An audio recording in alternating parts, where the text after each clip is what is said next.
That's much, much, much larger. It has a publisher, so it'll be done correctly and in multiple languages. It will also still be free, so that'll be cool. As like I said, I mentioned I work. My company is Thea Labs. I do a bunch of different researching. The last several years, it's been automotive. It's been all over the board. I used to spend a lot of time doing anti-DRM, so kind of like the piracy side of things. DRM is a technology that's put on things to prevent people from copying or getting into intellectual property. My specialty is removing those protections. That's what I do best, and I work for the government doing it too. So, you know, after a while, about 4 years ago, I separated into my own company, just kind of do what I thought was interesting topics, and automotive is one of those. Part of that process, I also founded a group called Open Garages. That is a community organization. It's meant for anybody to just kind of share things that they find. You know, it's very similar to this. Kind of spawned from the hackerspace mentality. It's very much in a hackerspace where they have 3D printers and CNCs. Open Garages is kind of the car version of that. There's a lot of independent forums that share things on the side and, you know, trying to stay a little under the radar so they don't get sued. Open Garages kind of takes it the other way, trying to say it's our right to do these things and to kind of encourage more collaboration for both performance tuners, mechanics, security researchers, artists, whatever. That's a bit about me. In the past, if you ever looked through some of these old owner's manuals, they would tell you almost everything you need to know about the car. You know, you had the wiring diagrams, all that stuff was just there. I really liked that model. You know, it's your car, here's how it works. That's kind of gone away, as you all know. You know, right now, like, you have to do subscriptions for wiring diagrams, and we've talked about DVC files. Well, those aren't public. They're actually extremely hard to get a hold of. You can't just call GM and say, hey, can I get the DVC file for the car I bought? Yeah, you can call them. Well, you can call them, yes. They don't do it. Yeah, they're not gonna give it to you. Yeah, you have to even understand what you're talking about when you ask half the time. And back then, you know, the parts were all mechanical. It's easier to make things that would just work. You just measure it out. It'd be more about using a mill and that kind of stuff. And now there's a lot more electronic aspects of things, a lot more software to these things that kind of limit how things are working. So now in the vehicle we have tons of embedded systems. All these components are basically software pieces running on hardware. Embedded operating systems, your infotainment, your nav systems, your telematics unit, like your OnStar. These are all embedded OSs, complete OSs. And then all these little smaller things in your airbag unit stuff. They have their own code. It's not a full OS, but it's a lot of code that goes into it. Most of the stuff is drive-by-wire. It's all done by CAN signals or other signals. So it's something you have to interpret and understand. And there's the reason I mentioned there's millions of lines of code. Again, I do security as my main focus. And so the more lines of code you have, the larger your attack surface is. It just has a larger area to fail. There's lots of things that can go wrong with these kinds of vehicles. So it's very important that we actually can get into these vehicles, see how they work. The complexity is way higher than it used to be. And unfortunately, we've been locked out of a decent amount of stuff. So before we really dig into it, why did I just say that all the cars are basically software? If you're dealing with anybody that does legal things, like law enforcement, Department of Transportation, those kinds of people, and you think you may get quoted somewhere, keep in mind that the way the current legal system is, we have a lot of laws against software piracy and software reversing. Hardware reversing is considered okay. So even though you may reverse engineer the software on a piece of hardware, refer to it as hardware anyway. It is software, but just use the word hardware. As long as it looks like it's a box, as far as the judge is concerned, hardware's okay, software's not. Where the line is, I mean, they're not discrete logic chips anymore. That's really where hardware was. But don't bring that up. So that you have to keep in mind. I was at the Department of Justice a couple weeks ago, and somebody caught me in, and I said, "You can't say that." I'm like, "Oh, right." It's kind of an annoying part right now. So this came up. This is who owns your car thing. I was arguing at the Copyright Office. Yeah. And what they did was talking about the right to tinker, all that good stuff, how we need to be able to reverse engineer, the reasonings for all these things. And there was GM, the Auto Alliance, John Deere had a letter, and they're basically fighting the right to tinker. the right for you to be able to modify your ECU, to dig into the systems and figure out how they work, how to reverse engineer the CAN bus, how to share that information. They want that stopped. GM specifically came out and said that cars are basically software. Software is copyrightable. GM has an implicit copyright on all software. Therefore, GM owns your car, which is really obnoxious. But that is exactly what they said. Auto Alliance didn't take quite as strong as a stance, but you can tell they're in the same camp. John Deere said if we're allowed to modify the firmware on our vehicles, we'll start pirating music. It's very, very obnoxious. And these are, so you sit there on one side and you give logical explanations, and on the other side you have the lobbyists who just say things. It's really frustrating but I don't know, it's what it is. So that's our fight right now, to figure out who owns the car. If they win, we'll be locked out. It'll be like the Apple Store for your vehicle. We'll have to go to them for everything. So the DMCA is kind of where a lot of this comes from. It's the Digital Millennium Copyright Act. It's basically, again, it was originally meant for software piracy. That was kind of the thing. The entertainment industry kind of spearheaded a lot of this, for copying movies and that kind of stuff. It's since been used pretty much to do gag orders for people. If you come out with something, if you see an issue, that just prevent people from talking about it. It's really been abused, sort of form of censorship, in my opinion. And it doesn't help. So one of the things we're trying to do, me with like the EFF and Farmers Alliance, trying to get some exemptions put into the DMCA specific to vehicles. The ones that are up there right now is the Class 21 and Class 22 exemptions. I'm not going to bore you with all the legal stuff, but it's basically like Class 21 is about reverse engineer cars for the sake of security. If I want to be able to go in and say, if a hacker were getting this car and shut it down, that's a really bad thing, and they left it easy to do. The auto industry would like to say, right now they're fighting and says that people talking about security issues is causing security issues. Which, obviously that's not my view, the issue's there, whether I talk about it or not. And being that person to talk about is the only way it's going to get fixed. But you still have to make this a point. Right now it's questionably legal. Nobody's been sued for it, but without the exemption, they could potentially come after somebody for saying those kinds of things. Class 22 is more the right to tinker. That is like, if you want to make a modification to the vehicle that requires a firmware change, not just a basic parameter change, but some firmware. You may have to go through, read through the code, make some modifications, and push modified firmware. Technically, that's illegal right now, but it's necessary to do repairs. So Class 22 will then make it not illegal. If you had to make that modification of the firmware, the reason why it's illegal is you had to understand it to make the modification. Stupid, but that's how that works, is that the reverse engineering piece is the understanding piece. It's your car, so you should be able to do it. So again, the Copyright Office hasn't decided on these two exemptions yet. It looked like it was going kind of in our favor, but there was a downside recently with the Department of Transportation sent a letter saying that they shouldn't pass these exemptions, which is annoying because I actually work with the Department of Transportation a decent amount. So I don't know where communication failed there.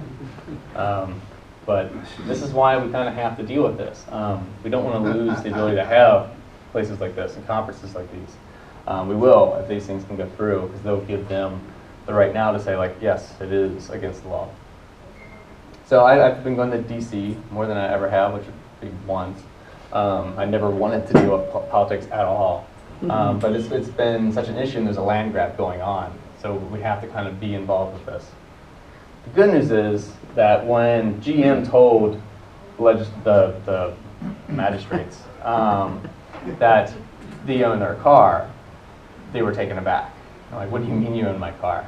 To me, it was hugely ironic because the talks right before it at the Copyright Office were about who owned your DVD. And they're like, Disney absolutely owns that DVD. You don't own the DVD, which I thought was the same damn argument. But I'm not going to bring this up because the issue is that the judges on the panel are from the entertainment industry. So they're already kind of drank the Kool-Aid on DVDs and movies and music, but they do think they own their car. So that's good for us. Most politicians feel this way, so it's pretty much just us against the lobbyists, which is kind of not so good news.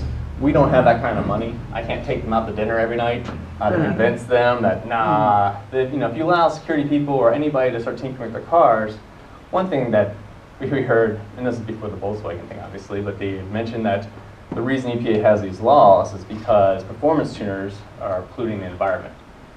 Absolutely silly, completely asinine that like less than 1% of car owners are polluting the entire environment.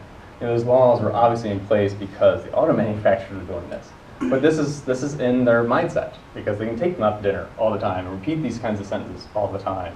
So it's something you have to kind of fight with. It's very annoying. As a security researcher, it's that mentality that if I talk about it, that's what causes the issue. And I obviously don't feel that way, but that's how they are.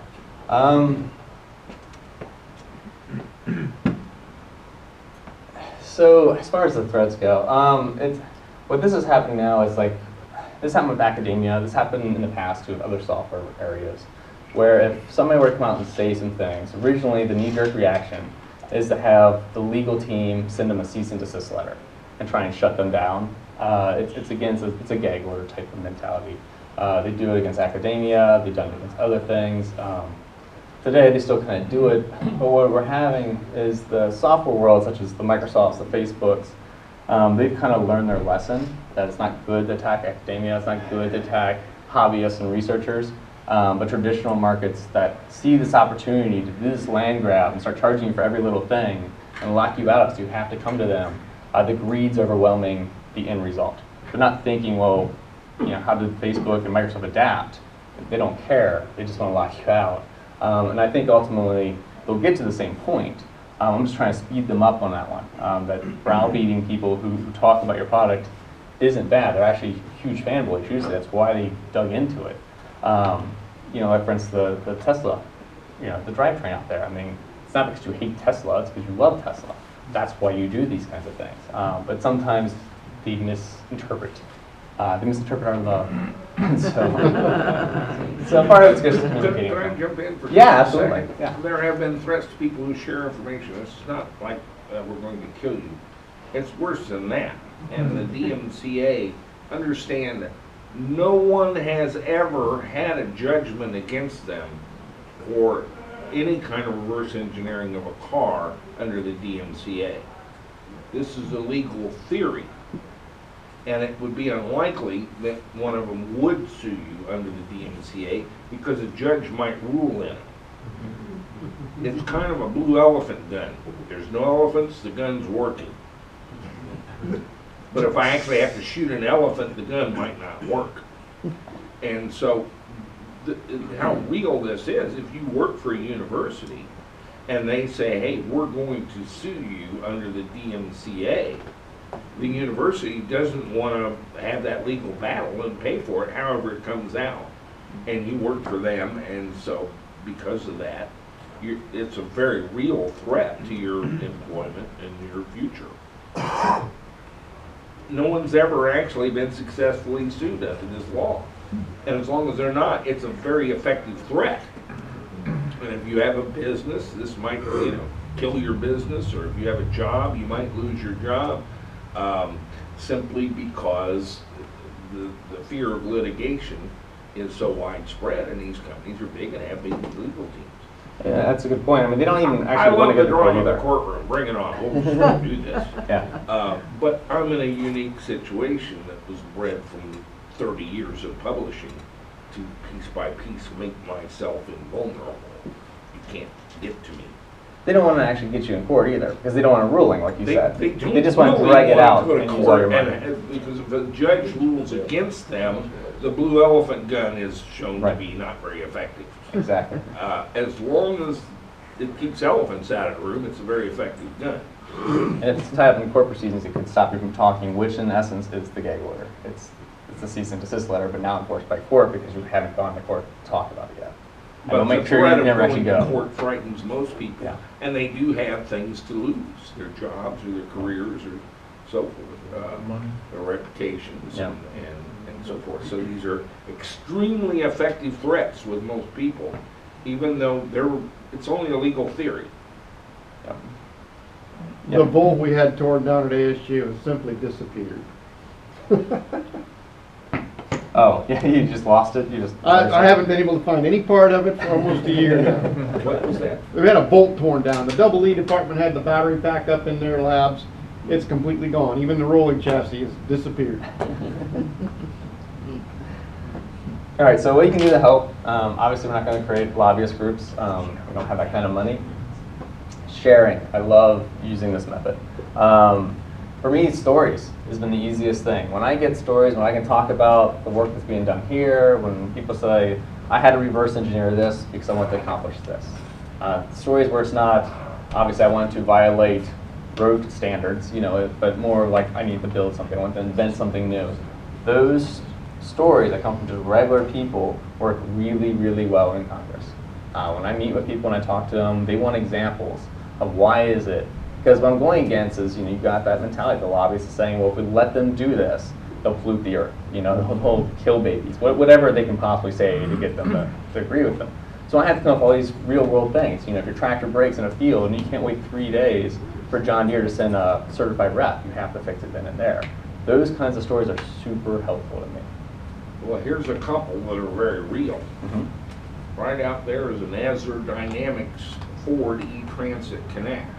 The company went bankrupt and we're overwhelmed with Ford dealers contacting us trying to find out how to fix these vehicles because the company went bankrupt with all the IP very closely guarded and there's no place to go. The same thing happened with Coda. They sold 81 vehicles with their own proprietary software. And the people that have those cars now have no place to go. Yeah, and so those stories, and I'm going to leave a stack of business cards and stuff for people to take. So if you think of them later or whatever, if you have even questions from this, because I have to bolt after this, I feel bad about it. I would do the same, I'm a nice guy. But if you send me an email and ask me questions or you want something, in there, you want help with the stories and stuff, that's the best way to do it. So send me, like Jack, you want to send me some stories, super useful.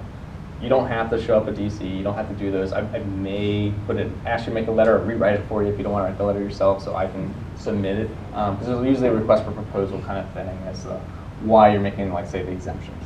And those are great for those. So the more of those I can stack up, the better. Open Garages is kind of created for this kind of purpose, to try and bring things like to challenge them a bit. If you have a group, so EFF is Electronic Freedom Foundation, and or Frontier or something like that. And so like with them, they have a bunch of money for doing legal things. And they support things like Open Garages. So for instance, like DVC files that we talked about. And it's kind of hard to get, you can make your own, but a lot of people will do because they're useful. And they're a lot of times based on your own research, and it's just a common format to share that stuff. Most people won't publish that on the website. Like, here's my DVC file for my Tesla drivetrain, because they're afraid of being sued. One of the things we're grappling with the exact way of doing it was having a centralized location to get those and share that information. If you see one that's halfway complete, you're like, oh, I actually found what the 6-byte does. Where can you communicate that and then download into the same format that's useful? That'll be really good. EFF has said they will fight any legal backing for me. It's kind of basically calling them to shoot you. It's like, all right, bring it on. You want to shoot me? Come on at it, because they have a lot to lose too. So if you have enough financial backing to deal with it, it's fine. So EFF has kind of stepped in. I haven't done it, haven't pulled the trigger just yet, but it is something I'm strongly considering doing soon. I think it goes with open collaboration, just sharing information. Stop being, because when you act like this is, I can't really talk about this, I'm afraid of being sued, it gives this mystique that what you're doing is wrong. But if you come out and say, this is my research, I'm proud of it, you stand up and you do it, it gives a different tone. So you have to defend it. It doesn't seem like you were trying to hide or harbor any kind of secret data. All right, this is the website for the Car Hackers Handbook. It's just /handbook for opengarages.org. Another group that deals a lot with the political side that also take your letters is the IamTheCavalry.org. They're a group that kind of came about because with the Internet of Things, with a lot of embedded systems connecting to the Internet, be it from cars or from medical devices or whatever, we're seeing the same mistakes that happened 10, 15 years ago in the Internet and just servers and whatnot. And they're doing the same things, such as suing, doing cease and desist letters and whatnot. And so that is a great place to go, especially if you're not really technical of certain things. And if you are, that's great too. But if you're not, you just want to be involved in all the help they can get. It's like a 501c3 nonprofit group. That's where I find out who to talk to, like where are the issues in the Senate or Congress, and they'll arrange it for me. They'll have like a PR person that's kind of like, oh, if you can get there, do this. And so this is where we go to collaborate a lot of the trying to change the system kind of stuff. If you just want to deal with the sharing garage information, it's more open garages. And when you have cool stories, I'll pass them time to Calvary. But if you want to get more involved, like the legal end of things, the political end of things, or just if you're willing to do even like talk to reporters and stuff. I know a lot of people don't like doing that. I didn't used to, but I'm getting better at it.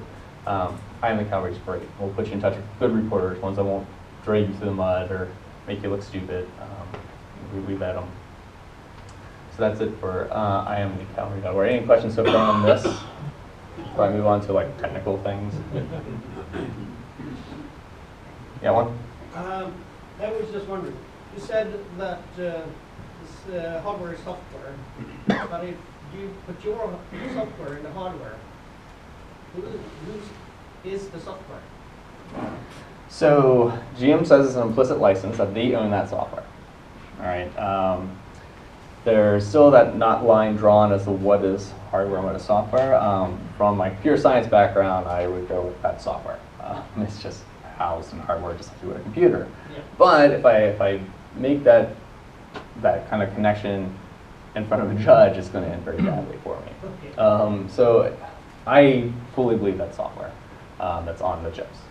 It's just a processor running them. Yeah. And you know, it could be copyrightable, probably somewhere if you have the source code, but I don't, and I didn't sign anything.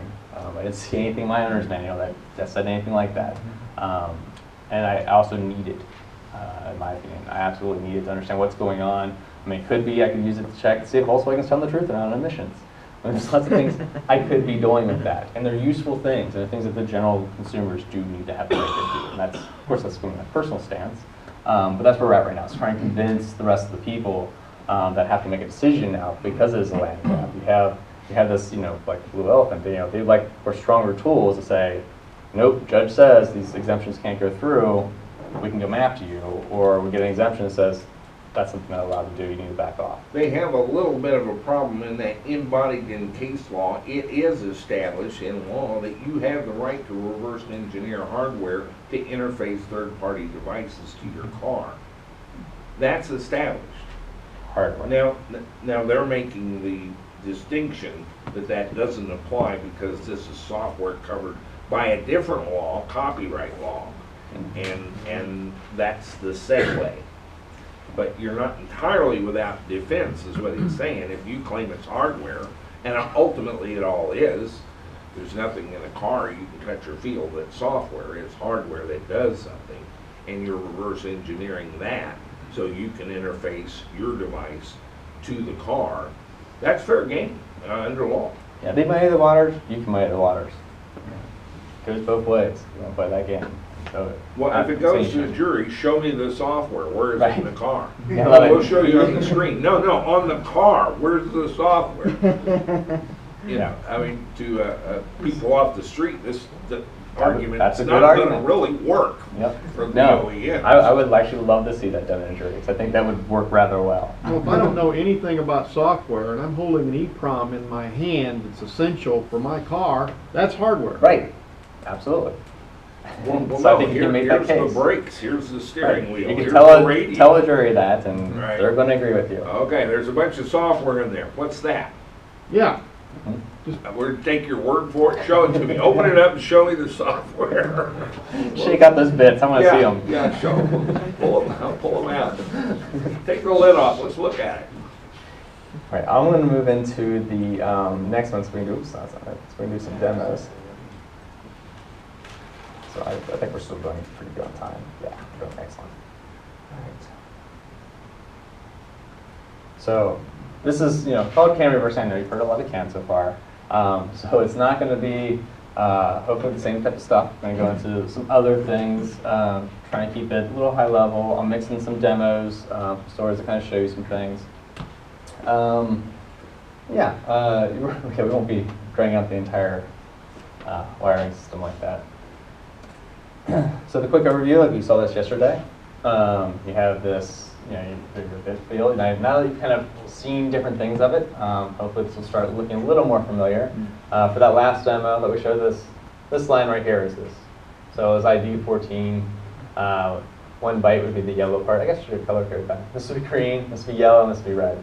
This is just another example down here for just a bigger packet, just kind of show you that. 3 bytes. Yes, 3 bytes, and it is that one's by a byte color. Oh, it locks. Oh, nice. There's too much glare now that I moved it and messed it up. Yes. Let's see if I can correct that. How does this? Oh, there we go. All right. I will try not to touch it anymore if I get these spaced out.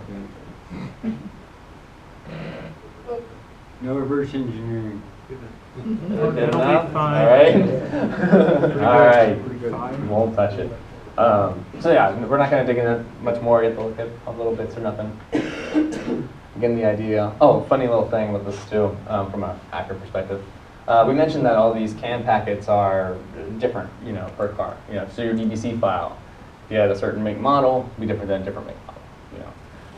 But so as an attacker, if I want to do something like unlock your car door, I can't make a universal packet that just does it, because each car would be different. There is one attack you can do, just an aside, that works universally. And that is to send 0 for ID, all zeros here, because you are now the most important ID on the bus. If you flood the bus with nothing with zeros, it's basically the equivalent of yanking the wires out of the car. Nothing can talk to anything. You just stop. And that works universally. It's really dangerous. I mean, don't do it while driving. Yes. Yeah, sometimes I've even seen the system start to reset sometimes when you're on the wrong baud rate. Short the bus together. Yeah. I mean, you can do it with hardware. Yeah? Yeah, but see, this is all software though. I mean, so if you got basically the radio unit to send a packet, if you can get to send a bunch of zeros, you'll shut it down. And so that's the interesting thing about doing just the CAN ID one, is you don't necessarily have to have physical access to do it. You can do this over the telematics unit. And so you can, and the way, so, as you guys know, if a car acts up, it's supposed to get into like a limp mode, like a 35 mile per hour, get off the side of the road kind of thing, little safety systems kick on. If you basically pull the bus wires out, which is the equivalent of this, it doesn't usually do that. It just stops. Sometimes brakes stop, sometimes everything stops. It just stops functioning. It'll just be rolling. Really, really dangerous. Again, that's why you don't do it while driving. But interesting, you can abuse a protocol spec that's there for a reason, needs to be there, but it causes a really strange security side effect. If you guys get into, like, as you're reverse engineering things, if you start getting into the security aspects of things and you start liking it, let me know. I know a lot of job positions are available right now for this. So we kind of mentioned the CAN high and CAN low. So ways to find it, they're usually 2 wires twisted pair. You can measure the ohm resistance on it. Just using a multimeter. Should be 240 total across the bottom. The average voltage is 2.5 volts. I think that's different for single wire CAN. I don't play with it too much, but I think the voltage is off on that. But 2.5 is what you'll typically see on if you're just like measuring it. And then of course wiring diagrams. Those are great. When you're looking at diagnostic kind of ports, you'll have your CAN high, CAN low, again typically at 500K or 250K. And the other pins could be something else. Different CAN buses. Sometimes there's a medium speed or low speed. Sometimes they're different protocols. Sometimes they're like K-line or KWP, something of that nature. We're not going to get into those. I mean, there's no reason at the point right now. It's just to know that they're there, they're useful. The other thing to know, depending on what you're looking at, especially for what you guys do, that particular connector may or may not have what you're looking for in it. You're going to want to really graph with the components. So wiring diagram is probably going to be the best for you guys because from a security perspective, I've seen it where you may monitor just by plugging into the diagnostics what's going on. And one incident I saw was a vehicle that had the immobilizer system, which is a piece in the key, the theft deterrent piece. Talked to the body control module, does all this cool like crypto stuff back and forth to make sure the key's valid, you're not stealing the car. And then when it's done with that, there's a CAN line, a private CAN line that goes to the ECU, and it says all is good in 1 bit. 1 bit goes across. So if you tap, yeah, if you tap into that line, we have hot wiring back in the game again. You pull it down, you send the 1 bit, car starts, no problem. So definitely look at the other ones. The ones that aren't exposed are oftentimes the juicier ones. Because there's this engineering perspective that it's private, like nobody's going to get it. It's not exposed. But they're usually not too hard to expose. Again, being a bus, too, depending on what they're all connected to, they could cross other areas that they happen to just conveniently attach on that you can get to. There was an attack, I believe it was on BMW, and I didn't actually see this device, I just heard about from one of the law enforcement guys. He said that there was this tool they had made where you could pop off the back tail light and then tap onto the CAN wires that were there to unlock and start the car. Which would make sense, is believable. I haven't seen it, but interesting. You know? So if you know where the wires are run, if there's one that's accessible and easier to get to, I mean, it's the same thing. Being here and being there is no different. CAN LED taillight bulbs are taking over. This may be a fallacious story, but there used to be one going around that you go to unlock your car, and you get in and you leave, and there's some guy slurking recording the signals from your remote fob, and then they come back with a clone the next day and take your car. It's close to that. So it's a true story, done differently though. So there's 2 ways of doing that attack. So what we're talking about is you gotta unlock your car door, lock it, and somebody intercepts the signal. And typically what actually happens, there's a friend of mine named Sammy who kind of demonstrated this at DEF CON. And the way his worked was you hit, say, like, you know, a lock or unlock or whatever it was you were going to hit. He grabs the first signals and jams the real one going to the car. Okay, so the car never gets the real one. So when you hit it again, he sends the one he captured and captures the next one. So you're off by 1. So he still has 1 valid key to use when you walk away. He doesn't go and make a key with it. He just will unlock it, and then you plug in. He doesn't do this part. But then you plug in basically the locksmithing tool to make a new key into the OBD. So you know the thing when you want to assign a new key, that's what you do to drive it away.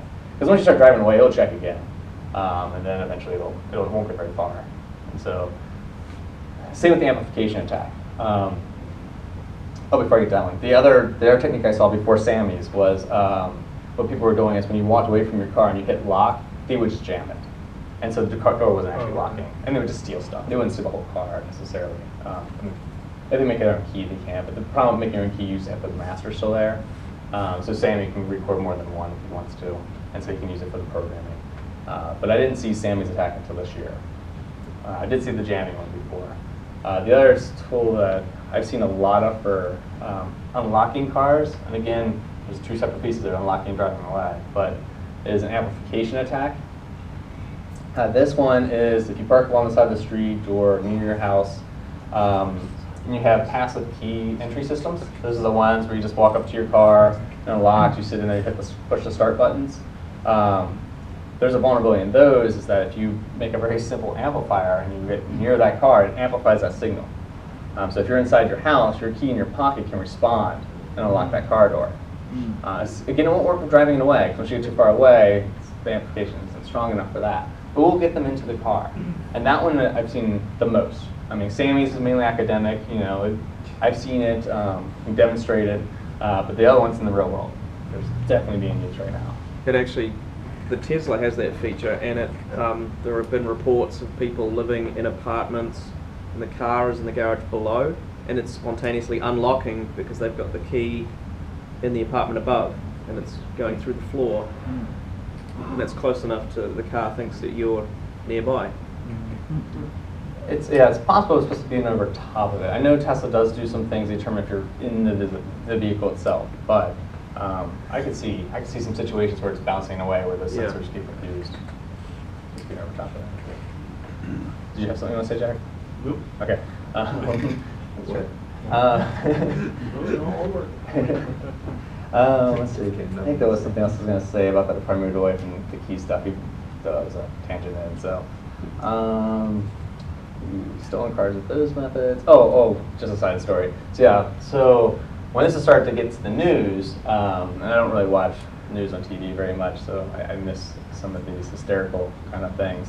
I got a call from my mother-in-law, and she's like, I guess she knows I do car hacking or something, and so she goes, "Oh, like people are stealing cars. It was just on the news." I'm like, "Yeah, I've been doing that for a while, Mom." And she's like, "I was told I had to put my keys in the freezer." I'm like, "I'm sorry, what?" And then she went to go explain, like, "Oh, it's the amplification attack. So I guess in the news, some way at some point in time told them to solve the problem, they should throw the keys in the freezer so the signal wouldn't go out." But for So you told her, no, it's the microwave. I had to tell her that her keys don't even do that, actually, because they didn't specify. So I guess tons of people were just taking the regular keys and throwing them in a freezer. But yeah, I sat there for a good 30 seconds going, what the hell would that be about? Like, why would you throw keys in the freezer? And then she dawned on me what must have happened in the news. Well, there's a story going around that certain states have your driver's license with a chip in it, and once the cops have that chip number, the only way you can really keep from getting dogged is to throw it inside of a Faraday enclosure. I've seen some RFID stuff, and I don't know if I've seen it in the driver's license. I've seen it in the passports, but it wouldn't surprise me if somebody started. There's only a couple of states that are getting dogged on this story. Yeah, I mean, it's definitely a possible, but the range is really small. You wouldn't be able to do it from the side of the road. 6 inches max. Yeah, I mean, you can Well, these bump it a little paranoid, bit. tinfoil helmet wearers are claiming that their driver's license has been flagged and the cops are following them because they got something talking to their driver's license. It's the copper wall helmet thing. Yeah, Yeah. that sounds like it. They But if you also want, if you I want bet some- there's a way to pick up RFID over 1.5 meters, but it would take a quick. Yeah, Yeah. I've seen some sniper kind of versions of it, but it's still not a huge distance. You've got to aim directly at it. Yeah, there was an EVCON talk a couple of years ago. They were stealing the RFID in California. And that was, I want to say, hundreds of feet Mhm. range. Yeah, I mean, it's possible. I mean, the cops aren't going that. Well, the story was to burn out the RFID chip in your driver's license, you throw it in the microwave and give it a shot. people say passports. Okay. You could, or I mean, you could just put it in a wallet that has some aluminum in it too. I mean, whatever you do. Whatever. Like right beside the refrigerator. What the comms actually do is they use the Argus and those kinds of travel systems as there's a delay. Those cameras absolutely do watch you in a centralized database, and then they mimic you. So if you want to wear a tinfoil hat, at least do it what they're actually doing. They are using that system because you can just search it. It's not nearly as hard. So we kind of talked about some hardware, some can sniffing hardware. This is the more affordable types. You got the Can-Do up there. We got this one's called CanTac, came out this year. It's an open source one. It's okay. Eric Evanschlick made it. And this one's USB to CAN. These two are about $60. I think that's 100, right? Yeah. So these are all very affordable, very good. I would say, well, I guess they're all fairly comparable in their own way. They'll change a little bit depending on what tool you want to use. That's kind of the difference. There's a certain tool you really want to try and use, like Can Savvy. Obviously, I think that only works with your guys' tool. No, that's not entirely true. Work with something else too. I think it needs to do work. Well, yeah. So file-based systems, yeah. If you have the DVCs, you can do it. But as far as hardware goes, I don't know how it communicates. So I have to get a little more into. I haven't played with that one yet. It's on my to-do list as of yesterday. So I will look more into that one. How about these other two? We're going to talk about something called socket CAN, and these two show up differently. One serial link, which is how that would show up if that worked for socket CAN, and this one shows up as a raw CAN interface. There's a slight difference. Some not so cheap hardware. We got some like these phasers. These are like the Wi-Fi one. If you drive around, you can send it that way. This is from Intrepid Systems. That's the Neo 5 Iron. There's a Neo Fire as well. I don't remember how much this guy is. A couple grand, I think. And that one's 2 to 4 as well. Very expensive. You can get like mid-range of these that not have the Wi-Fi capabilities that are like 450, I would say. Yeah, the monsters I think around 450. They're good. Flanks about 400, and they've got a pretty good one for about £1,000. Yeah. So you can kind of go across the range. If you're just getting into this, I'd actually stick with the $60 ones until you run into a problem.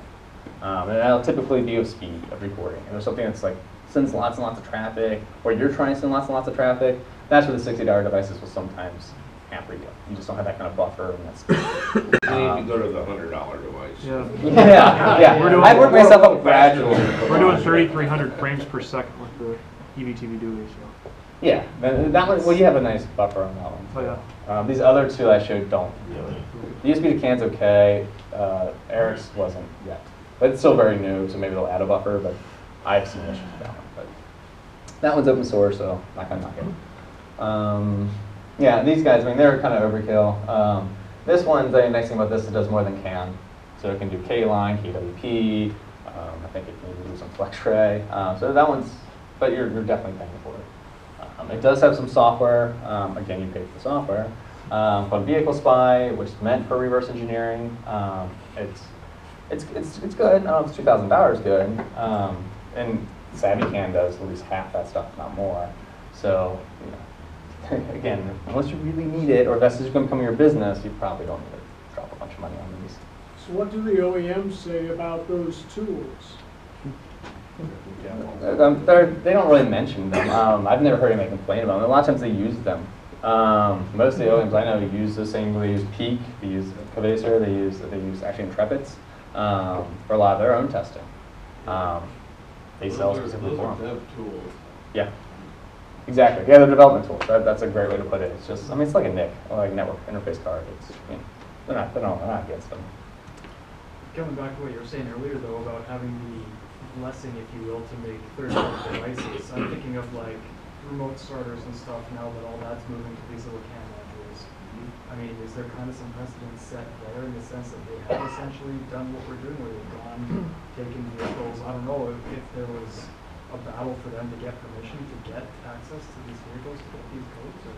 Well, some of those remote starts are still kind of physical. Yes. They're not necessarily using the CAN package yet. But you can do that. And so I don't know of any which one, like I haven't really taken a look at remote starts. I know which ones have done it, which ones haven't. So it could be that they haven't either. You know, that hasn't been a big enough issue that they just have to tackle it.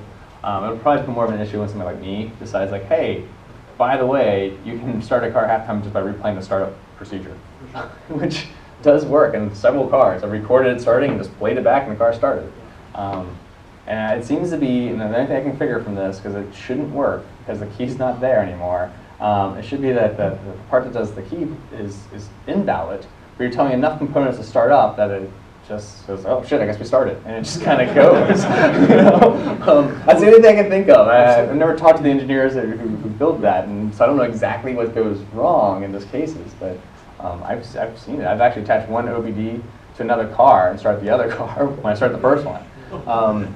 I don't recommend doing these things. They're things I just do. Sometimes I have just a couple of drinks, like, hey, we fun? And so you find new things that way. We call that getting liquored up, playing with some high voltage and going for a I don't do the high voltage part. That's what's scaring me. You guys do that. That's what I'm learning. So let's talk about socket CAN. This is a preference of mine. One, because I run Linux, so that's another operating system that throws into the mix of today's talks. But it's I like the way it's laid out. It basically allows multiple hardware to talk through a unified method. So no matter which device you're using, this is just an example I took from somebody else's slides, so it could be any hardware. All the applications work the same. So if you like a certain tool, it doesn't matter which hardware you use. You want to upgrade, you want to downgrade, you want to give to somebody, they can just use the same thing. It has some certain things that happens at the kernel layer, so these are just kind of, you can consider this automated, just things that are handled for you. This one lists IOs to TP. That's for more, we'll get into it a little bit, but that's where, we talk about CAN, and sometimes they add layers on top of it. These are some of the layers. So it'll deal with that for you. So as a developer, if you're writing software, you can just write it in a very simple way, same way you'd actually write network communication stuff. As a matter of fact, network tools in Linux works on your CAN. So if you want to use like a Wireshark, which is a sniffer for networking, it'll actually see CAN packets. It's pretty nice that way. So I recommend it. And there's another layer you can do. The downside is it runs on Linux, if you don't run Linux. But you can run Linux in a VM and it works fine. Other thing, you can also run socket CAN D. And that is, and on the slide this, I'll just tell you this one. It's just a little tool you run in Linux, and it basically allows a network communication to talk to this stuff. So if you want your tool to run like, there's a Java tool called Kayak that uses it. You want to run the tool on Mac, or you want to run it on Windows, or you want to run it from your house, I mean, whatever. It'll talk over the network to your Linux box, wherever that's at, and can interface with the car. So that's really nice. Is there a purchase price on this, or is it? It's free, comes with Linux. If you have Linux, you already have it. You're good. There's no reason I like it. You will learn this about me. I do almost everything as cheaply as possible. And it's actually mainly because of the collaboration piece. And I'm cheap. But it's also the collaboration piece. Because then anybody anywhere, a lot of people have good ideas, they want to test things, they don't want to be hampered up with, oh, I can't Don't afford have a this. kibosser. Yeah. Exactly. So I wanted to bring that down as cheaply as possible so everybody can work and participate. There's good research. You never know who's going to have it. One thing you'll have to get if you run Linux, you have to get CAN utilities as a package. It's usually not installed by default. So you just, if it's free, you just would get it. So if you're familiar with Linux, it's really easy. If you're not, use whatever the package manager software is and search for CAN-utils. That comes with a bunch of utilities like CAN-dump. These are simple. These aren't as full-featured as CAN-savvy, but they're individual tools that kind of do a lot of the same things. So you have CAN-dump, which will just dump CAN traffic. CAN-sniffer will sort them by ID, highlighting the bytes that change. Kind of similar to what we saw before, but not as elaborate. We'll go over a couple of these. CAN-send will transmit. CAN-gen is nice because it will just generate traffic. It can fuzz, it can do all that kind of stuff, or it just generates a bunch of stuff on the bus. You can use it for testing your own hardware. You can just use it to see what the hardware does. And there's CAN-gateway, which will gateway between different CAN devices, all that kind of stuff. These are all done for you. And they're just command line things you can just run, give it arguments, and they'll work. So whether simple, sometimes that's all you need. If you're looking at a test bench area where you're trying to just verify that you can control the RPMs, you can use like these two tools to kind of find it and then send to verify you have it. So they're quick and easy. I like them. When you're dealing with serial devices, if you're buying hardware, see if it supports the law cell protocol. That's what makes it magically work in Linux. If it supports this protocol, it's a very, very simple serial protocol. If you're making your own Arduino tool, this would take you like a lunchtime to implement. It's very, very simple. It's basically like, O to open. You send this over serial, it'll be like O to open. There's like I think S and the baud number.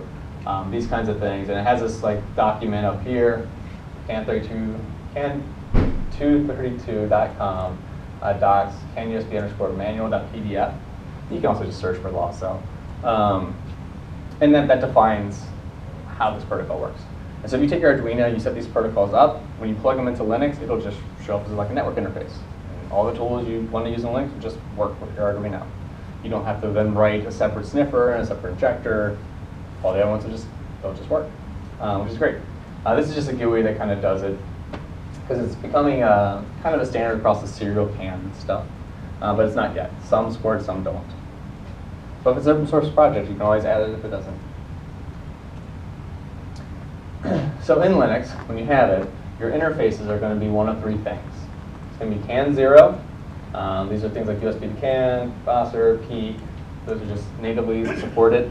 You get a little more benefit when you're running a CAN0 kind of device. It's only on occasion. Just was like I think I ran into an issue when I was doing like gateway stuff. SLCAN didn't do it, but CAN did. So on occasion, this is better. But SLCAN usually works for 99% of what you're going to do. It needs to support LACell, VSCOM, CANTACT. Those devices support it, so they'll just work. I don't have a list of all of them. There might be one on the internet, but I don't have it. The other really awesome thing that I like about Socket CAN is it comes with EVCON0. These are virtual CAN buses. You can just create them without any wiring, anything, just on your laptop. Just as many CAN buses as you want. You can transmit, you can receive on it. Obviously, there's no car there, but it's great for training. It's great for playing around with ideas, building out your tools, those kinds of things. And we're going to demo one now because I can do it on my laptop. Here's a tool that I wrote.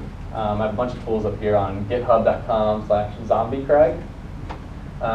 This one's called ICSIM. It's an instrument cluster simulator. You basically have this instrument cluster here, very simplified, obviously. There's turn signals, speed, and there's a little picture of a car here, and the doors will unlock. And down here you have a game controller. You can use your keyboard as well, but I brought a PS3 controller to demo this. It also works with Xbox. And it has the same controls as Grand Theft Auto. And so as you control your vehicle, this generates CAN traffic. That's all this guy does. And puts on the virtual CAN network. This receives CAN traffic. That's all this one does. And so as you're doing this, you'll see it react. And so you can bring up another window, monitor traffic, inject packets. This is the exact same methodology you would use if you're attacking an actual car. But of course, you can just use this safely. I use this in my training classes. It has difficulty levels. You can change it so that it will try harder to hide where these packets and stuff are. So you can get your skill up on locating these packets, identifying them. If you were writing a different tool that maybe you want to test the theory of how well it would work for something, you can do this with testing it. I have a tool on the slide for. It's called Can of Fingers, and it's for fingerprinting vehicles from the can. Because everybody uses unique IDs and unique packets, I can, within just a couple seconds, tell what kind of vehicle it is, just by how it's talking. But it had this other little special feature to the Can of Fingers, where if I were to give it a pattern, and the only pattern I really tested before something else shiny came up, was a little bit like I'd give like the combo you'd give is like either uppercase or lowercase b's for bits. And so like the lowercase b I think was 0, uppercase is like 1. And so I think my example I give is like off, on, off, on, off, off, off, on, I think is how you can look at it. And so I'll tell Can of Fingers that they use that pattern, and then I would go over to like a door lock and go off, on, off, on, off, off, off, on, and then it'll go, oh, it's this byte right here. It just finds that pattern in the maze of stuff you're looking for. This is a proof of concept kind of thing, but initial testing was done here, then I did it on an actual car later. So it's kind of nice. I was going to do it with ramping values and stuff, but I didn't get to it. You know, so if you see a ramp go up like RPMs, that kind of stuff. So let's go ahead and I'll show you how this works. You can see some live CAN traffic. Down here real quick. And then,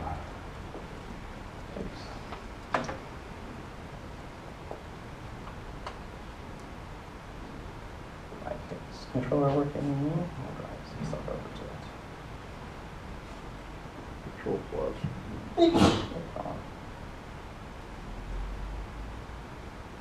So one thing you do have to know is when you're playing with this guy, you want to have that controller window activated, basically highlighted.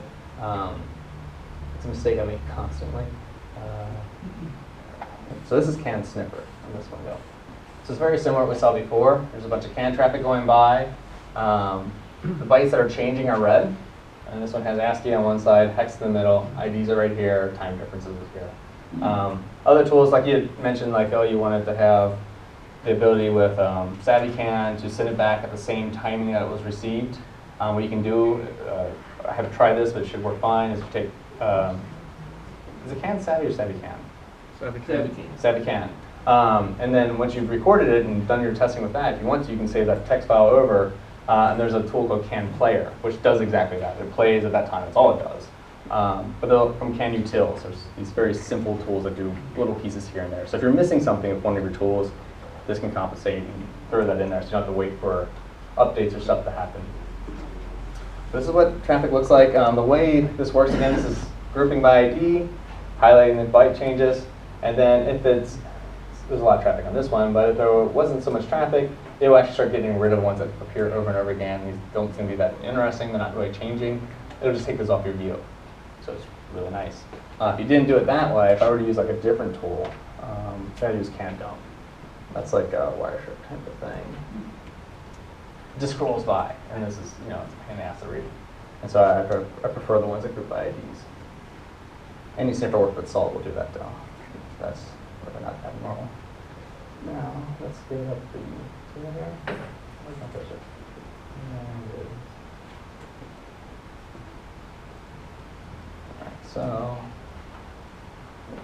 And so if I turn, it's the turn signal stuff. And so right now I'm holding on the left. And I'm just gonna, I'm in a hurry.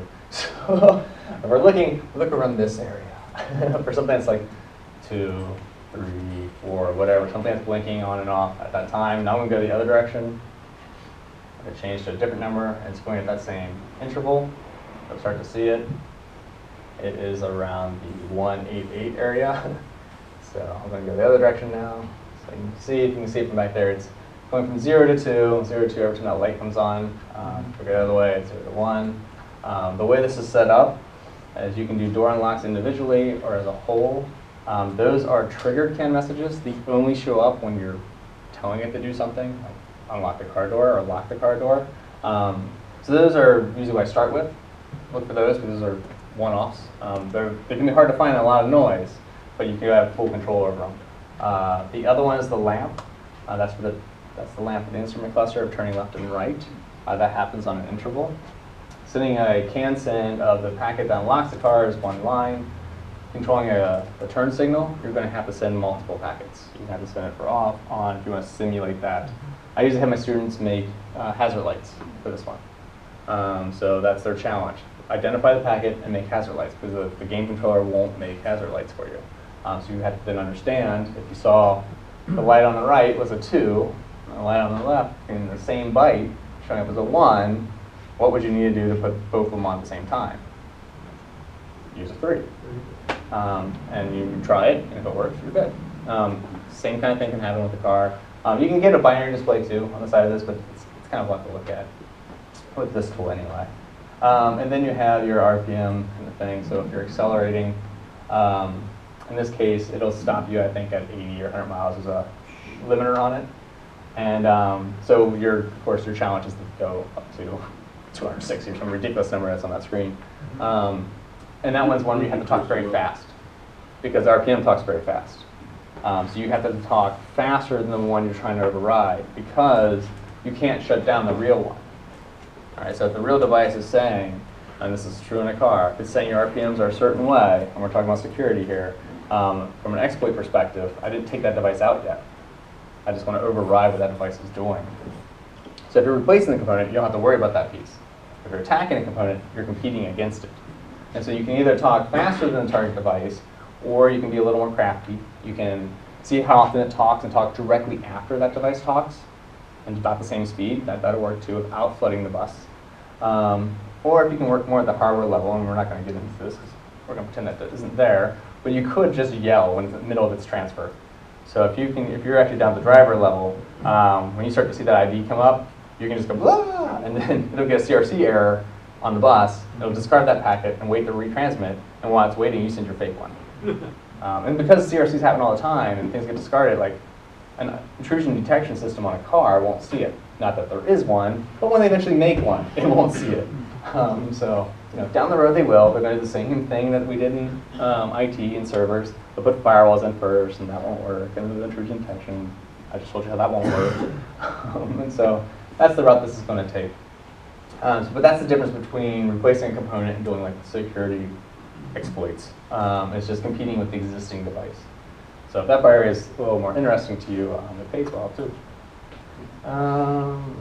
Any questions so far on this tool or anything? CAN 0 and CAN 0. Yeah. CAN 0 is considered the more complete. Yeah.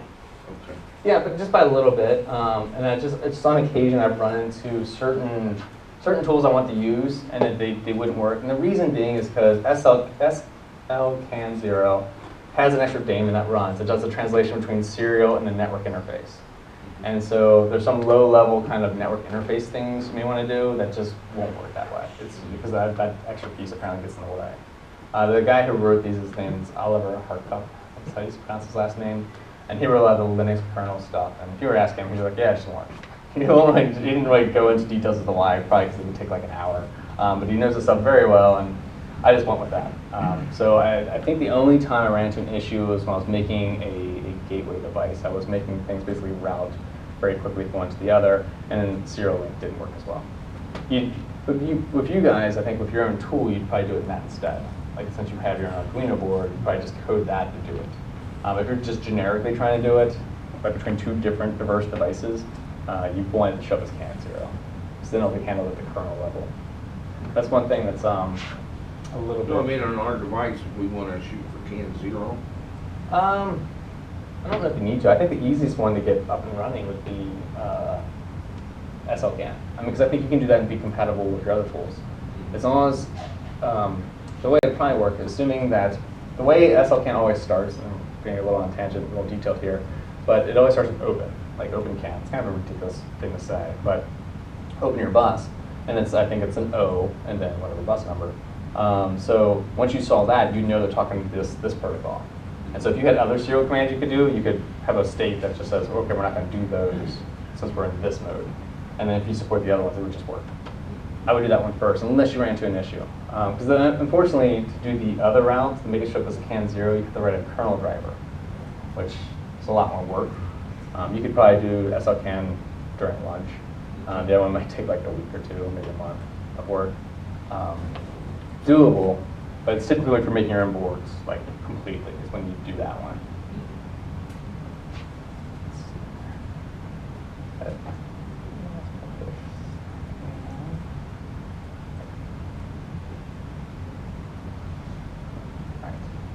So one of the things, one of the layers that runs on top of CAN is ISOTP and UDS. And so this is a diagnostic service. The reason why I mentioned ISOTP is just because UDS uses ISOTP. We kind of saw it before. That's the ability where you take a CAN frame and you say, okay, well the first byte's now going to represent length, and the second byte's going to represent, in this case, a service ID, or it could represent a mode or something of that nature. And then you have like a system to say like, well, this is typically used because your data is going to be more than 8 bytes. A bin is a great example. It's more than 8 bytes of data. Bin is not a UDS command because it predates it. It's they call a mode. Anything before like a 10 hex is basically a mode as opposed to a SID. Just something to remember. It's actually the same area in the packet. But in the case of a bin, the SID or the mode is a 9. So you send a 9 with a subfunction of 0, and it returns a packet that comes back in a certain format that says, well, I'm going to send you 14 bytes back, not 8. And so there'll be a counter that goes from 10, 21, 22, 23, and it has more data in it. And you just have to collect them on your own, put them together. In Linux with Socket CAN, it'll do that part for you. But you need to know it's there. If you're only using CAN tools, you'll see that happen. UDS is a diagnostic service you can use to manipulate and play with components. I think this will be useful for you guys to kind of be aware of this if you're not using these. So you have things like ECU reset. So if I were to send an ID, like so I think it's the second byte of an 11 hex. Yeah, okay, that's everything I should point out. These dollar signs are the same thing as 0x that we saw in the previous presentation. In the program, I wrote with 0x, but this is another method of doing the exact same thing. Dollar sign also represents hex, so you have an E here. So 11 will say reset, which will cause the device to reboot. There's a lot of interesting things here you can do. These are all the standard ones. So if it supports UDS, it should support most of these. They don't always. They should support most of them. So reading memory data, diagnostic codes, what DTC is. Is tester present what BW was using? When tester's present, lie. That's a great if statement. They use it, actually tester present is used a lot. We'll actually go into tester present. But you also have like some firmware commands here. There's also commands that are not listed here that are used by different manufacturers and are not really published. But you can find them half the time. We can also brute force these. But that's something else you might want to dig into. If you think like, well, this seems limited. I know like a dealership tool can do one thing, but I don't know how it's doing it. It may be through this method. So throughout training, this kind of brought up a thing like, I had students try and pull VIN, since I taught them how to do it, with CAN, and with ICSIM it wasn't working, because there wasn't actual components on there. So I wrote UDS-server, same location, and it can do that. So if you want to run those kind of tests on your virtual LAN or virtual CAN device, like pull a VIN or tester present or whatever you want to do, it'll respond correctly. So you just have to run that utility as well. But when I built it, I kind of realized there's another thing I can do, and that is to attach it to like a piece of hardware. So I took it and I made it this guy, call him the ODB gateway, for Old Dirty Bastard. Also because that name's so much like OBD, which is the name of the connector pins. And I used to mix them up all the time, but now you don't know which one I'm talking about. So that works well for me. And it's really simple. It's just a device. It just takes your can high, can low, links them together, puts those resistors in there for you. This one has a little extra something something, but you don't need that piece. It also provides 12 volts of power and some ground. So that's the minimum setup. If you have that, you'll be able to take a sniffer, plug it into your laptop that supports socket can, and then attach a dealership tool, CAN tool or something on the other end, whatever else you want to test. And it can simulate an entire vehicle or PDS server. This has some implications to get into. It's quite nice, and this costs less than 20 bucks to put one of these things together. Super cheap. Again, I'm very cheap. You can pull them out of the junkyard too and make those parts. One tool called Caribou. This is used for those kind of diagnostic discovery kind of tools. This will work against UDS server. It'll also work against an actual car. So the way it works, I know it's going to be hard to see this bottom part, but it has a Python script. I think it only works in Linux, so you know it's Python. I don't remember for sure. But like you say, discovery, and what it'll do is it'll go through all the IDs on a car, and I think it sends this, one of those modes. I think it's mode 10, SID 10. And if it responds either positively or negatively, it knows you're there. So if 210 comes back and says, that's invalid, it goes, oh, diagnostics, I know what you are, because those require responses. So it sees them. And so once you know, a component supports this, you can then go through and say, okay, what services does it support? These two numbers here, so when you do discovery, it'll say like, oh, I found something, it's on 733, and its answer was on 633. So you would say, oh, give me all the services. When I send on 733, I'm looking for a response on 633, and it will go 10, 11, 12, 13, and it'll just go through them all and tell you which ones get a response, which ones don't. Sub-functions can also be brute forced. You can get diagnostic codes off of it too if you want. You can clear them. So if you just have a basic thing where your engine light comes on, you just want to turn it back off. It'll work for that. This will work with UDS server as well, and this is more like something I would do in the class. You guys, I would probably get more of this kind of driver tool here. Oh, I like it. So this is actually Tech 2 from GM. I didn't bring it with me today, but you can use any dealership tool.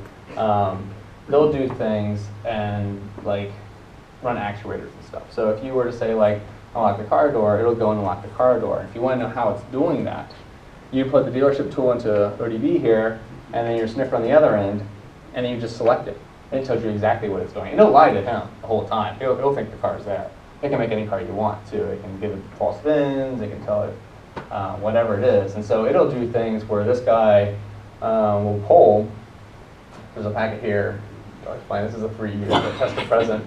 And then there's this piece here where GM's asking for a bunch of data by ID. And it gives me ID. I think it's a 7. So it wants 2 and 7. And so at a medium rate. And so my tool will sit there and it'll do that for it. It'll send in whatever the ID with a bunch of fake data for this simulate component. And then what you're going to look for is this one, unhandled motor SID. Device control is the type of SID it got for GM. So it knew it was a GM tool attached to it. And so you look at the packet above it. That was the packet used when you click that button.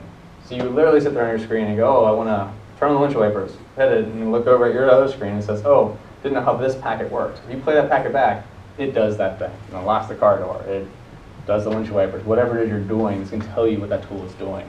It thinks it's talking to a real car, so it gets rid of all that background noise you normally have to sort through if you're trying to monitor this under the actual vehicle. You're only dealing with this one and the fake data.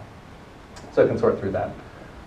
Makes it very, very easy and quick to reverse engineer the communication protocol of a supplied tool from Snap-on, AutoZone, wherever you get them from, or the dealership itself.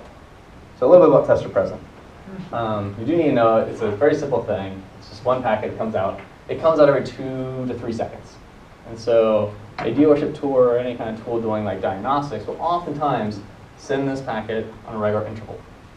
And then some of these commands won't work, like door unlock. So you just saw door unlock packet. You send it. The door's didn't unlock, probably because it didn't see tester present. So Volkswagen may have told the truth if you don't send it this. I don't know. So you have to send this out every so often. If you see it doesn't work, try sending it first. Send tester present, then send the other one. Because they're diagnostic, the only security is that you've sent tester present packet first, and then it's okay to unlock the car door. There's still maybe some safety things in there, like you may not be able to do some of the RPM tests and stuff if you're actually driving the vehicle, even if you send tester present. It just depends. This also won't work to change firmware. Simply sending a tester present won't just be like, okay, you can rewrite firmware now. For that, you need a security access token, which is another mode you can just request. So you just request a security access token. The way it works, it gives you a seed, usually 2 or 4 byte seed. In the case of GM, it's 2. So you have 2 or 4 byte seed. The seed is just a number, just 2 bytes. And then what happens is when you get that tool back, the software, hardware, whatever, has its own algorithm that it runs against that number that spits out another number. And you give that other number back to the ECU.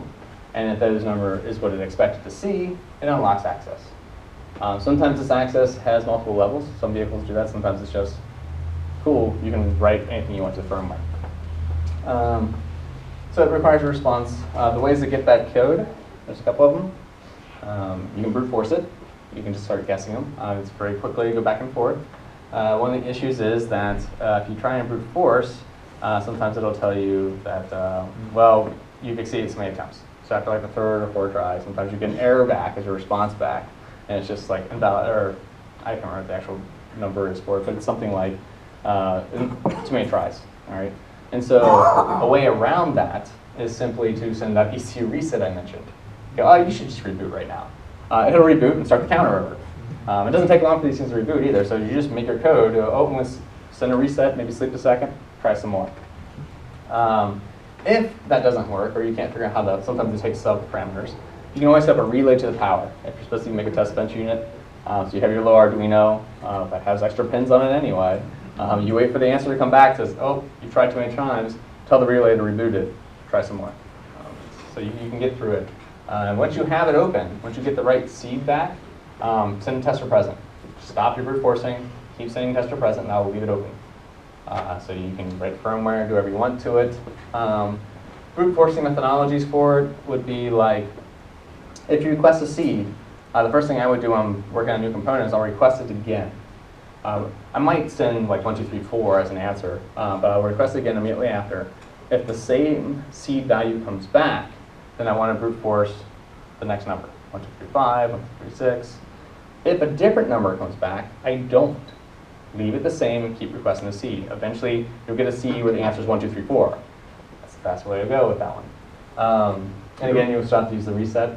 So you're rolling through the period of the random number generator that gives you the seed? Yeah, which I mean, it's only 2 bytes. Yeah. So it's a short roll through. Yeah, it's not that bad. Yeah, you might have to go to sleep, you know, but it should be fine.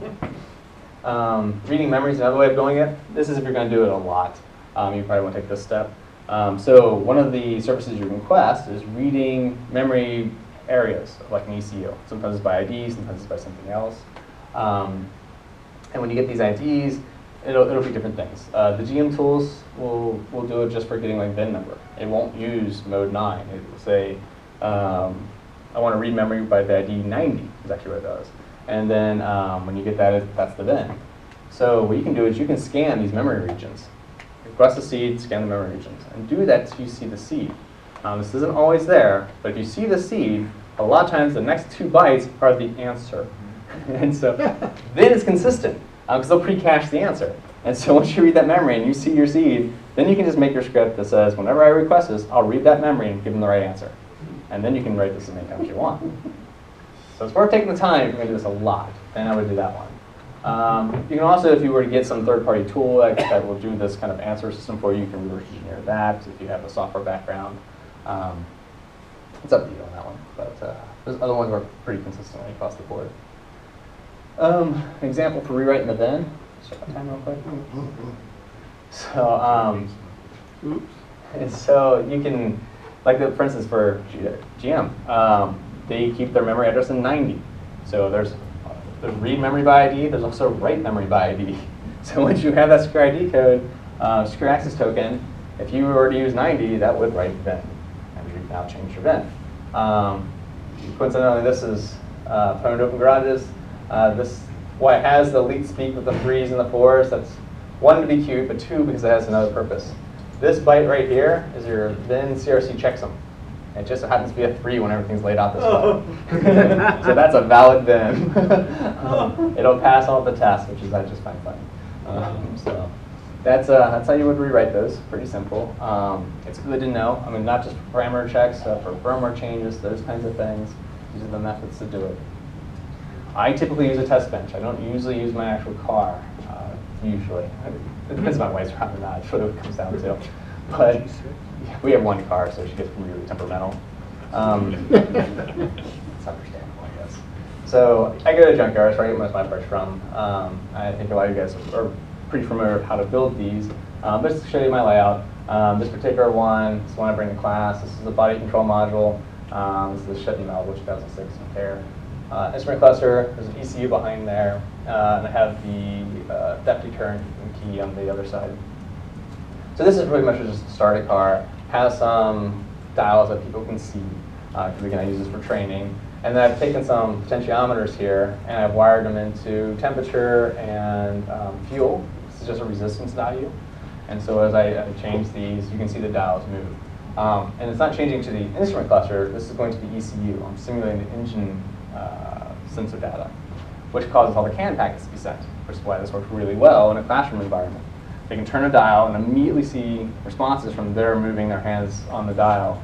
And then once they think, oh, that's the fuel, fuel would be a tough one to find sometimes because it's not always a normal number value. You can't really tell that's at 50% or whatever it's at. So they can locate it and then send the packet and see if the dial moves. There's another piece that's not on this particular picture, but I have wires going to the crankshaft position sensor too to do RPM, so you can rev the engine with one too. That's an Arduino that does that because it has to send the Halifax sensor stuff. But once you have this, it takes my students usually about 5 minutes to get those 3 signals. So if you're having something that's kind of hard to eke out of a component, usually just get the component, the wiring diagram, and then fake the signal that's supposed to see, and then watch the CAN on the other side. That's one way of getting it out pretty quickly. Plus they're safer, easier to use. I think this unit costs about $100 from a junkyard.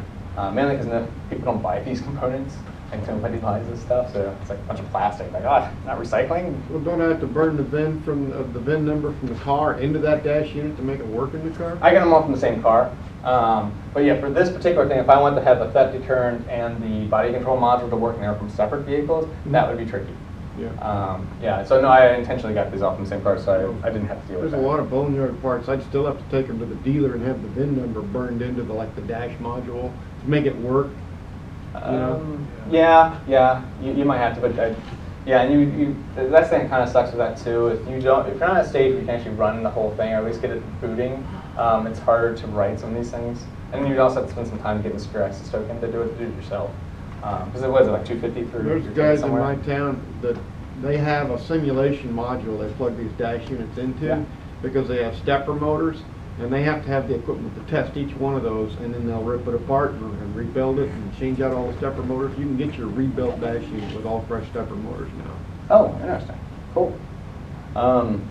Yeah, I mean, I typically grab them all from the same car, so I don't have to deal with that. I can just get up and running. If you price them at the dealer, then that becomes attractive. Yeah. Well, I don't know. I'm going to try that. So, I have, before I have to run to the airport, 9 minutes. So, questions? AMA stands for Ask Me Anything, by the way. So, even if it wasn't on the slide and there's something you want to ask me, I still have my cards and stuff available to take and ask you questions later. If you have questions like right now on any car hacking related. Doctors. Yeah. So, what happened to Michael Hastings? Michael Hastings. The name sounds familiar. Give me more background. He was a journalist that yes. BMW shot off, and is that possible somebody hacked that, or? I get this question a decent amount, actually. Yeah. Mainly from journalists.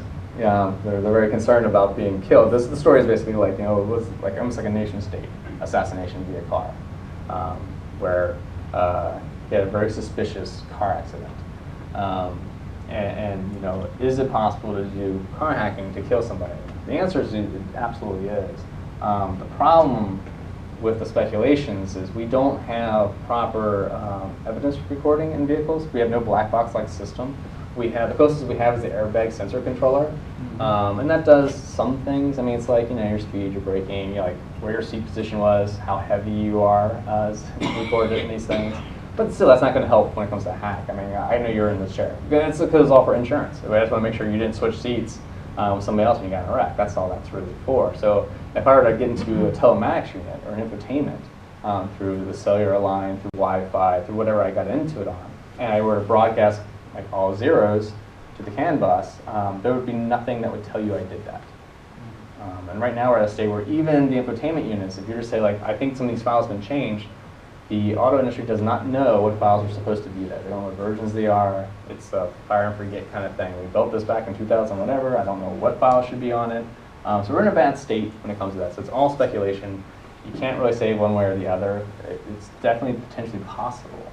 But I mean, I'm not going to say, yeah, he was assassinated. It's kind of crazy. Work with the wrong agency to know that. Yeah, and then I definitely wouldn't be able to even talk here. No. Agency. Yeah. Have you ever heard of a manufacturer go for several years and then just bam, change their entire protocol as potentially a way of making everybody start from scratch? They change it all the time. Obsoleting. Are they just tweaking things, or are they just massively changing it around? Or even different geographies, like North America and Europe, different protocols? Well, those cans are fairly standard. So that they have to apply to at least some of the diagnostic stuff. The UDS has to be that way. Now, they don't always have to use it. They don't even have to use CAN internally. So they can use like K-line or one of these other protocols. But you have your diagnostic tools, which are fairly limited if you use like AutoZones and whatnot, have to work on your car anyway. So they'll change for a couple reasons. Sometimes they'll change because they'll move some things around so that scan tool or whoever has to buy it the next year's, which is really annoying. And sometimes it is because they're just adding features, and that one I understand. Sometimes because they replace components, because all the tier suppliers are what supplies the vehicle's parts, and so they change those out. So it's not always nefarious, but All that's perfectly reasonable, and I don't question Craig, but what really happens is they hired a new engineer, and his first official act is to establish that the other guy didn't know what he was doing and fix it. And that's what goes on in car companies. But that's a big domino effect. Not just car companies. A change here affects so many things. yeah, it's not too bad for them though. I mean, it's just they have the DVC file. You're just really updating that and just make sure the current's the same. It gets really worse in there's a protocol called FlexRay. We didn't talk about it. I hate it, but it's more expensive to deploy, so they don't use it as much. It's the point is, I'm trying to think how to summarize FlexRay because it's significantly different. But it has a configuration that's an XML file called a 5x file. And in their particular bus system, as opposed to being able to tap in as many as you want, it's a set number, set timing, set slots, and everybody has to have this file. And so there's this, in the industry, they'll have huge committees to discuss that, oh, I make a body controller, I'm going to be doing FlexRay. Now you're in this committee like, every week talking about what signal is yours, where do you stand in this, and if you want to add a component, it's a whole lot of bureaucracy. That one's really bad. CAN, in consideration, is not nearly as bad. Story of the week, of course, is VW, and the interesting thing is to read all the media takes on how they determined that it was being tested and how they determined when it was on the road. What's your, you have any knowledge on that? Oh, how the testing was done? How the VW firmware detected whether it was being tested or on the road. Oh, I don't know. I don't know what they did in that one. I've never actually looked at it from that perspective. I had a conversation recently because we were building another lab that we're going to focus a little bit more on security, as opposed to, we normally do like performance tuning type stuff. And it's like, let's build one just for security related. And that came up, it's like, should we do emissions type testing and validation? We're in the firmware, we can do it from software, we can do it from sensors, like what? And we didn't come to an answer yet. So we haven't looked at that.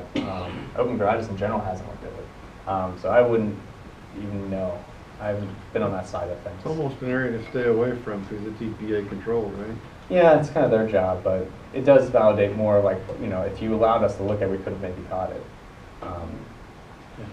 And you would have been under suspicion too, I read the It's the EPA flip side of the doesn't same do the coin. test. Right. They just analyze the data that the manufacturer sends to them, and they have to trust that the manufacturer is sending them valid Yes, you just need the data same from a tools. real world car. Yeah, so we're kind of thinking, should we add some of that stuff? Yeah. We can just validate that. Well, the way it's set up in Uh, Arizona, might- it wouldn't just be diesels that could defeat the system like that. Gas cars could do it Oh, too. Yeah, I would think anything could. Yeah. Because I know performance tuners who have built tools to lie during those kinds of testings. And the way theirs worked was the OBD connector. So it lied to the OBD connector because that's where you're going to plug in at to do your tests. And so it would change the numbers coming through the system. Yeah, when the state's taking the OBD2 as legit, unless they run dynos and sniffers, they got no way they to don't know. know. They don't know where it attaches in the back end. And you know, they could have used that method. They know which wires go to the OBD. And when requested on those wires, they give this answer. I mean, I don't know. I'm just speculating. But I know performance tuners, that's how they typically do it. Because they know you're going to plug into one spot. And they're just going to lie. Now, granted, that's a huge federal offense. And I've seen sting operations that catch people who make those devices. So it'll be interesting to see if they do the same to an entire fleet of vehicles as opposed to one guy's car. They're nearly as hard on the entire industry as they were on that one guy. But They had a performance chip and it still passed. I don't know. And that was with the dyno roller sniffer. It still passed, even when it jacked the motor up. yeah, I've heard There's that. legitimate chips out there. Yep, yep. I mean, as long as you're in range too, I don't think it's a problem. I know that some of the commercial available tuner chips actually makes the engine more efficient, so that you have small bump in horsepower and a small bump in efficiency, fuel efficiency. So it's actually cleaner than the original.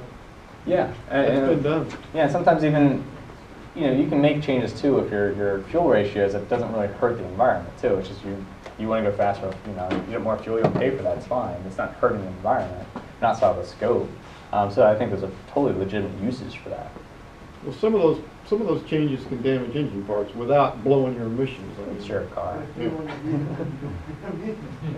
vehicle is it? Yeah, There you go. That's if you want to do that, that's how I feel about it. I mean, as long as you don't take it to the warranty and say I'm still under warranty and I did this, I think it's totally fine. It's your call.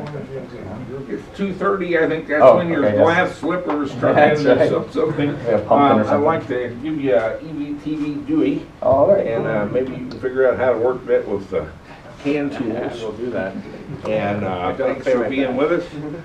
What do you think of Mr. Smith's report? One of the reasons for this is that little groups in the internet, we called it the 12 blind men standing around the elephant, feeling it out and describing what he looked like. And sometimes it's good to get somebody from a different aspect of the same thing.